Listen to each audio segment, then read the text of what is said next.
What do you do when a parent is reluctant to receive, for their child to receive that HPV vaccine? What do you do? Well, you have to remember, as nurses, our first duty is prevention. So, with this parent that is reluctant to receive this vaccine for her baby, what I did, I had a parent, she did not want her child to receive that vaccine. So, what did I do? I took time and I felt that parent and I let her express her concerns and I gave her factual information about how would you feel, mom, later on as your baby, because you're looking at her just as a baby.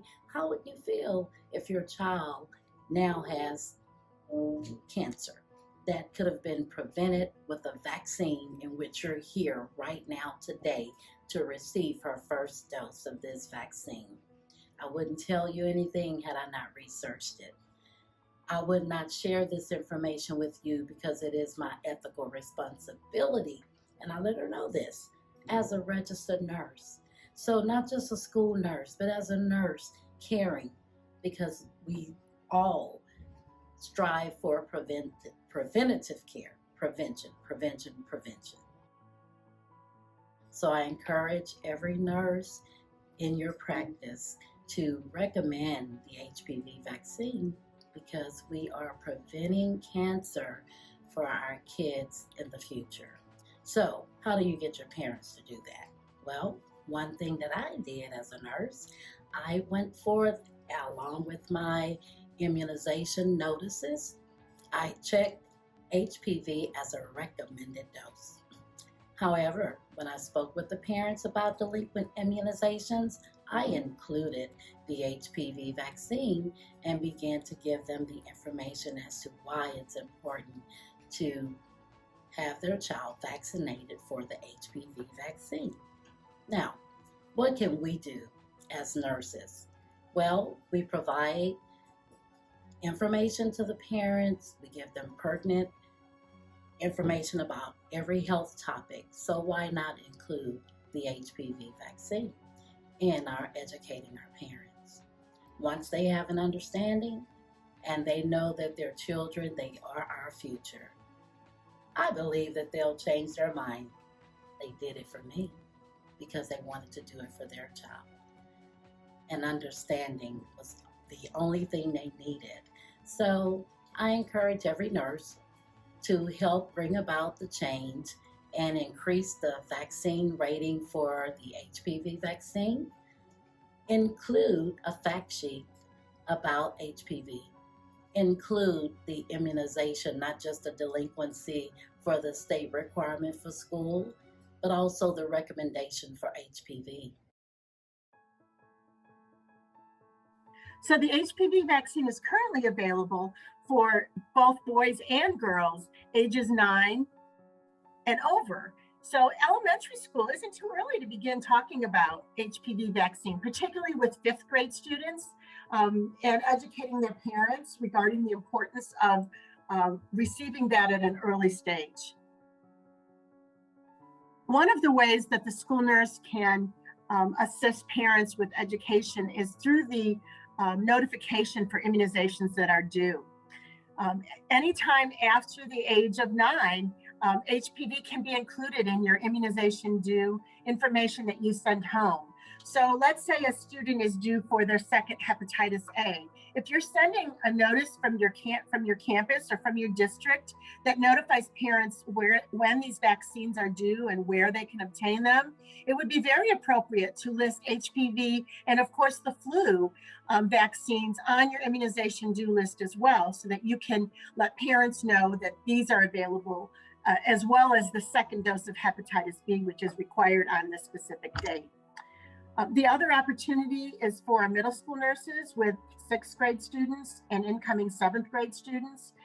If you have a form or a program that you use that notifies parents of the need for the vaccines that are due for 7th grade, which is the Tdap and the meningococcal, It's also very appropriate to include the HPV.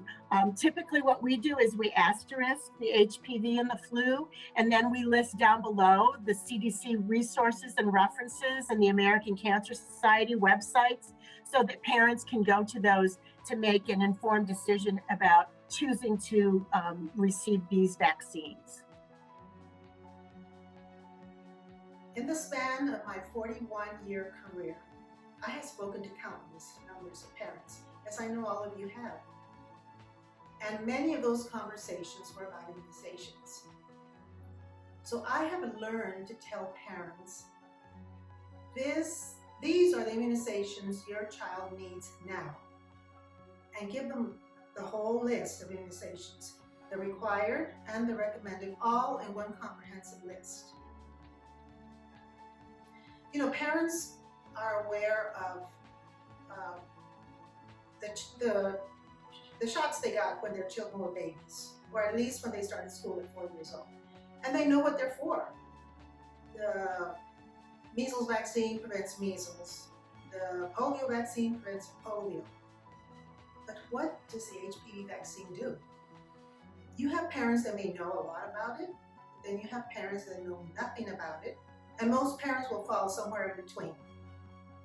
So what I say, and I start out telling them, the HPV vaccine prevents cancer. Cancer is a frightening word. And you know, parents are always trying to protect their children. Parents don't want any harm coming to their kids or any injury, and they definitely don't want them to get sick. So I feel that it is our responsibility, and so very important, that we empower ourselves with evidence-based and research-based information to educate these parents. These parents have to know what the vaccine is for and dispel any misconceptions that they may have. And if we educate these parents, they will be able to make the best choice for their children. And that being to receive the HPV vaccine and to prevent cancer. We as nurses want for our children to have all their vaccines, not just some. I know that when I've spoken to parents about the HPV vaccine and, they were hesitant about getting it, I always try and tell them, if they had this vaccine when my child was of age, they would have definitely gotten the vaccine. I would have consented to them getting the vaccine. Now, I have grandchildren, and they will be getting it. There's only one of my grandchildren that's of age, and he has already gotten his vaccine, his HPV vaccine. And the other grandchildren will follow suit, because it is so effective that there's no reason not to get this vaccine when it is able to prevent so many of these cancers. I always try to, when I speak to the parents, I always try to let them know that it is for the boys as well, because they're just as likely to get it, and it causes other things for them, like throat cancer. And you don't want your son to fight cancer any more than you want your daughter to fight cancer. I think that we as school nurses are at the forefront of the health care for these children. I think that often we are the only healthcare provider that see them sometimes, and it is so important that we be the one to say, hey, your child needs these vaccinations to prevent catastrophic illness later in life. That's really what the HPV vaccine is. It's to prevent catastrophic illness later in life. And it's our responsibility to tell them that their 12-year-old needs this now, so that when they're 30, they're still healthy. My oldest niece was 34 years old when she was diagnosed with cervical cancer that was caused by HPV. She was a single mother with 2 small children, and she had stage 4 cancer before they found it. She had to have an initial surgery to try and remove everything, but by the time they did the surgery, it was too late. She had radiation, she had chemotherapy, and then she had to go back in and have a second surgery to completely remove her cervix and her uterus. But 4 years later, she is still having to go every month and have chemotherapy to keep the cancer at bay. And this is something that they believe she's going to have for the rest of her life so that the cancer doesn't return. And all of it could have been prevented if she had just had the HPV vaccine when she was younger. As nurses, let's push for our kids to stay alive from a preventable cancer. So I support giving the HPV vaccine. You do the same.